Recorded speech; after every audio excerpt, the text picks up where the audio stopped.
E se quisesse Deus que este tão ilustre e tão numeroso auditório saísse hoje tão desenganado da pregação, como vem enganado com o pregador. Ouçamos o Evangelho e ouçamo-lo todo, que todo é do caso que me levou e trouxe de tão longe. O Sermão da Sexagésima é um dos mais conhecidos sermões do escritor e orador barroco Padre Antônio Vieira, e tem como objetivo central a figura do pregador e da própria pregação.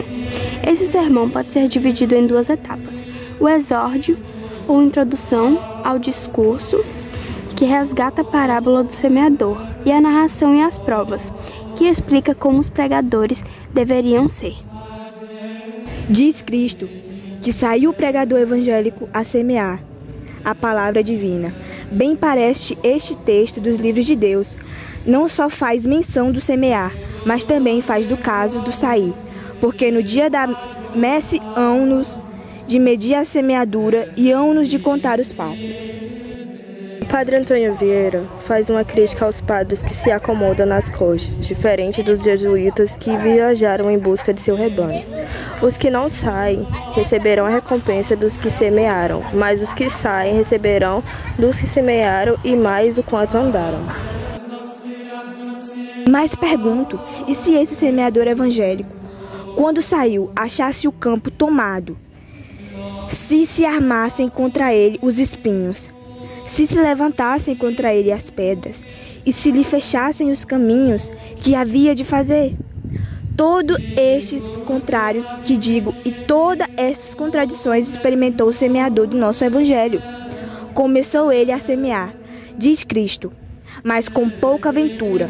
Uma parte do trigo caiu entre espinhos e afogaram-nos nos espinhos. Outra parte caiu sobre pedras e secou-se nas pedras por falta de humanidade. Outra parte caiu no caminho e pisaram-no os homens e comeram-no as aves. O padre compara os lugares que o semeador da parábola passou com o sofrimento dos jesuítas nas missões do Brasil, que foram e passaram fome enquanto estavam perdidos. Alguns foram afogados no rio Amazonas, outros comidos pelos canibais, e ainda outros foram perseguidos e ofendidos. Porém, apesar dos problemas, o semeador do evangelho não deixou a lavoura e continuou a semear, fazendo com que a quarta e a última parte do trigo desse resultado. O trigo que semeou o pregador evangélico. Diz Cristo que é a palavra de Deus. Lede as histórias eclesiásticas e achá-la-eis todas, cheias de admiráveis efeitos da pregação da palavra de Deus. Assim como Deus não é hoje menos onipotente, assim a sua palavra não é hoje menos poderosa do que dantes era. Nunca na igreja de Deus houve tantas. Para o Padre Antônio Vieira, o pouco fruto da palavra de Deus no mundo pode ter sido originado da falta de um dos três princípios, ou da parte do pregador, ou da parte do ouvinte, ou da parte de Deus. Primeiramente, por parte de Deus, não falta e nem pode faltar. Na parábola, Cristo não falou de nenhum trigo que se perdeu por causa do sol ou da chuva, que vem por parte do céu, já que Deus dá o sol e sua chuva. Então a palavra divina não deixa de frutificar por parte de Deus. Mas a culpa também não é dos ouvintes. O trigo que caiu na terra nasceu e frutificou. O trigo que caiu na má terra não frutificou, mas nasceu. Ou seja, a palavra de Deus é tão funda e poderosa que faz efeito até mesmo nos ouvintes que, por exemplo, ouvem apenas para poder retrucar, ou aqueles que possuem corações duros como pedra. Sendo assim, não é por culpa nem por indisposição dos ouvintes.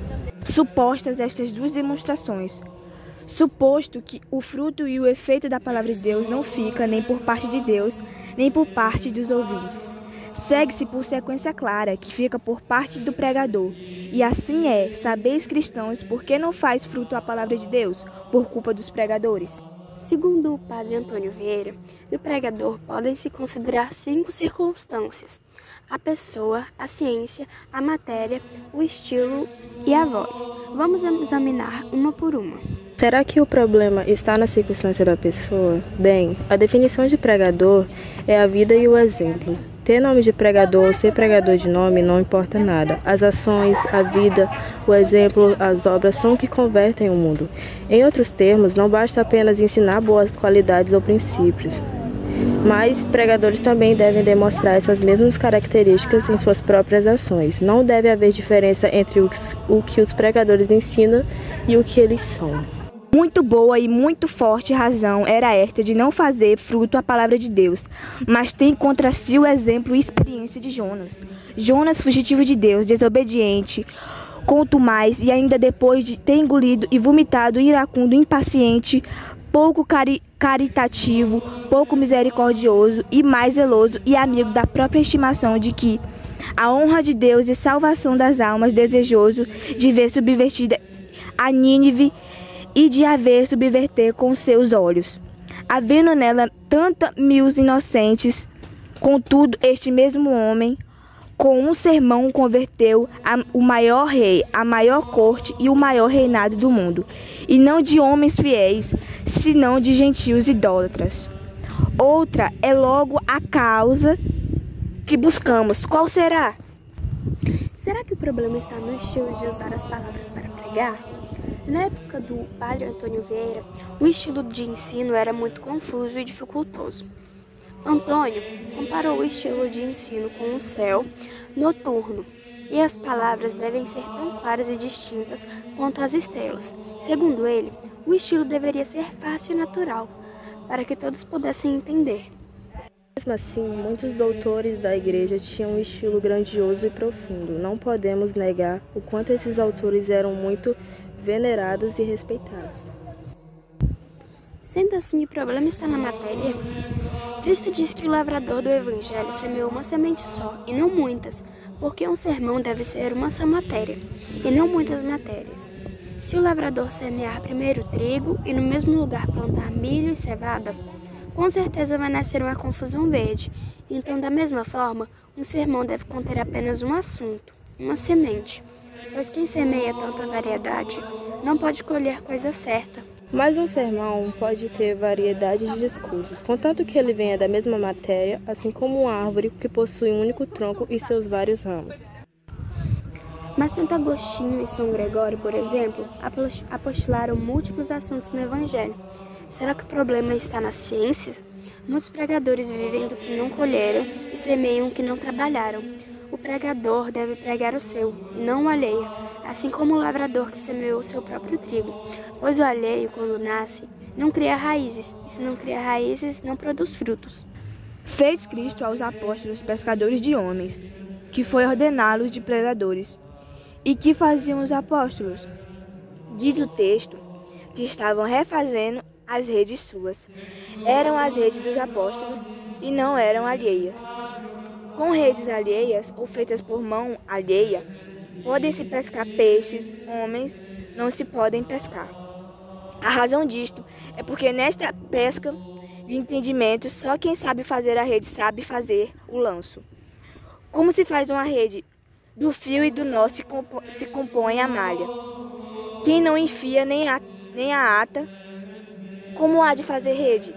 E quem não sabe enfiar, nem sabe atar, como há de pescar homens? O pregar não é recitar, as razões próprias nascem do entendimento. As alheias vão pegadas à memória, e os homens não se convencem pela memória, senão pelo entendimento. O que o pregador diz não deve vir apenas da sua boca, mas da sua cabeça, porque, como disse Padre Antônio Vieira, o que sai só da boca para nos ouvidos, o que nasce do juízo penetra e convence o entendimento. Apesar disso, São Batista pegou emprestado os sermões do profeta Isaías e Santo Ambrósio de São Basílio. Será finalmente que a causa do pouco fruto da palavra de Deus no mundo, que tanto buscamos, está na voz dos pregadores? No fim da parábola, fala que Jesus bradava, ou seja, gritava.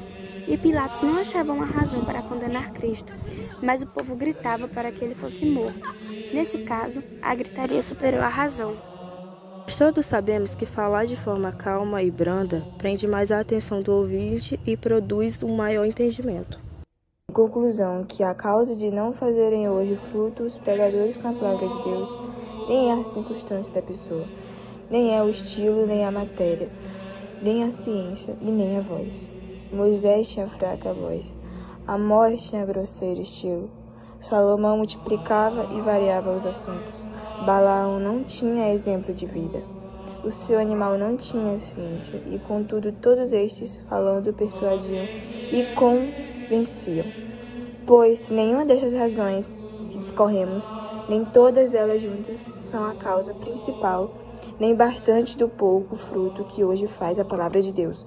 Qual diremos finalmente qual é a verdadeira causa? Exatamente. Então, qual é a verdadeira causa? Segundo o padre Antônio Vieira, é porque as palavras dos pregadores são palavras, mas não são palavras de Deus. As palavras de Deus, pregadas no sentido que Deus as disse, são palavras de Deus, mas podem ser palavras do demônio.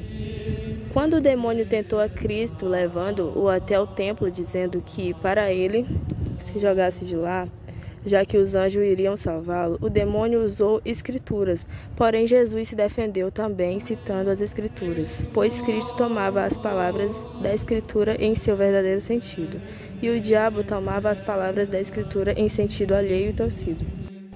Os pregadores queriam falar bem e receber aplausos, mas isso não é pregar. Pregar é falar a verdade e ensinar a palavra de Deus em seu verdadeiro sentido, gostando os ouvintes do que ouvem ou não. Do mesmo modo como um médico não passa um remédio que o paciente goste, mas sim um remédio que vai curá-lo. Como o padre Antônio Vieira disse, a pregação que frutifica, a pregação que aproveita, não é aquela que dá gosto ao ouvinte, é aquela que lhe dá pena. Semeadores do Evangelho, eis aqui o que devemos pretender nos nossos sermões. Não que os homens saiam contentes de nós, senão que saiam muito descontentes de si. Não que lhes pareçam bem os nossos conceitos, mas que lhes pareçam mal aos seus costumes, às suas vidas, os seus passatempos, as suas ambições e, enfim, todos os seus pecados. Contanto que descontentem de si, descontentem-se embora de nós. Preguemos e armemos todos contra os pecados, contra as soberbas, contra os ódios, contra as ambições, contra as invejas, contra as cobiças, contra as sensualidades. Veja o céu que ainda tem na terra quem se põe na sua parte. Saiba o inferno que ainda há na terra quem lhe faça guerra com a palavra de Deus. E saiba a mesma terra que ainda está em estado de reverdecer e dar muito fruto.